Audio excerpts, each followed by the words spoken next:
సంవత్సరం క్రితం రౌడీయిజం కాళ్ల కింద బిక్కుబిక్కుమన్న కేరళ ప్రజలకి స్వేచ్ఛనిచ్చి వాళ్ల ఇంటి దేవుడై ఎవరికీ తెలియకుండా వెళ్లిపోయిన సింగమలై మీద హత్యా ప్రయత్నం జరిగింది.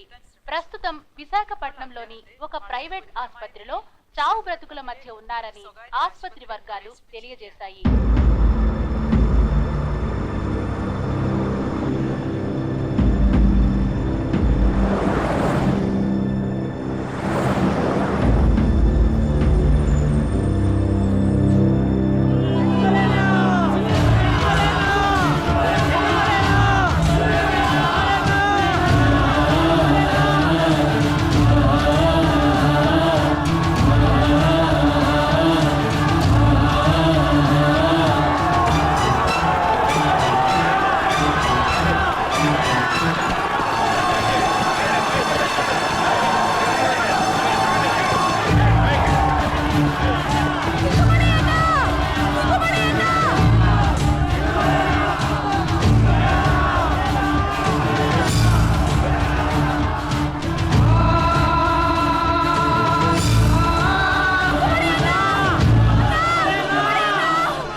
ఏమండి, మన సింహాద్రిని చూడ్డానికి ఇంతమంది జనం వస్తున్నారేంటండి?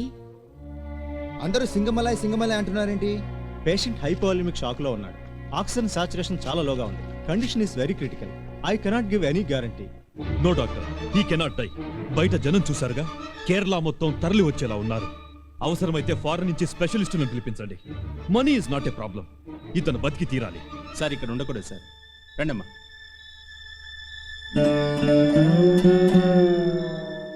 సింగమలై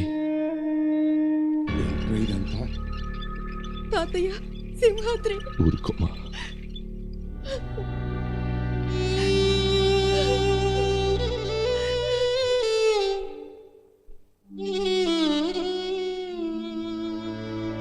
మీ ఇంట్లో పనివాడిగా ఉన్న సింహాద్రి ప్రాణం మీదకొస్తే ఎంతమంది విలవిల్లాడుతున్నారో చూసారా సార్?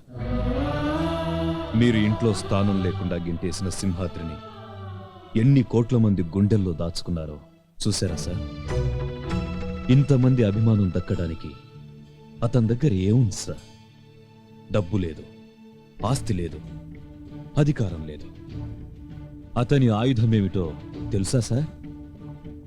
10 మంది బతకడం కోసం ఒకణ్ణి చంపినా మనం చచ్చినా పర్వాలేదు అని మీరు చెప్పిన ఒకే ఒక్క మాట.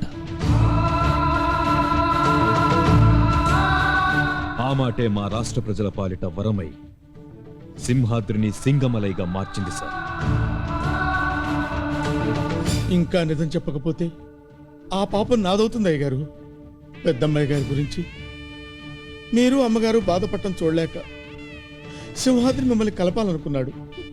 ఎలాగైనా సరే అల్లుడు గారిని నొప్పించి తీసుకొద్దామని నేను సింహాద్రి శబరిమల వెళ్తున్నామని అబద్ధం చెప్పి త్రివేంద్రం వెళ్ళాం. వీళ్లు మా రాష్ట్రంలో అడుగు పెట్టేసరికి అది రాష్ట్రంలా లేదు, రావణ కష్టంలా ఉంది.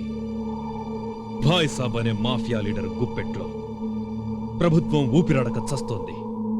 వేలెత్తి చూపడానికి జనానికి ధైర్యం లేదు, నోరెత్తడానికి అసెంబ్లీకి దమ్ము లేదు. భాయ్ సాబ్ గాడిది రాజ్యం, వాడి తమ్ముడు బాలన్ నాయర్ గాడిది భోగం.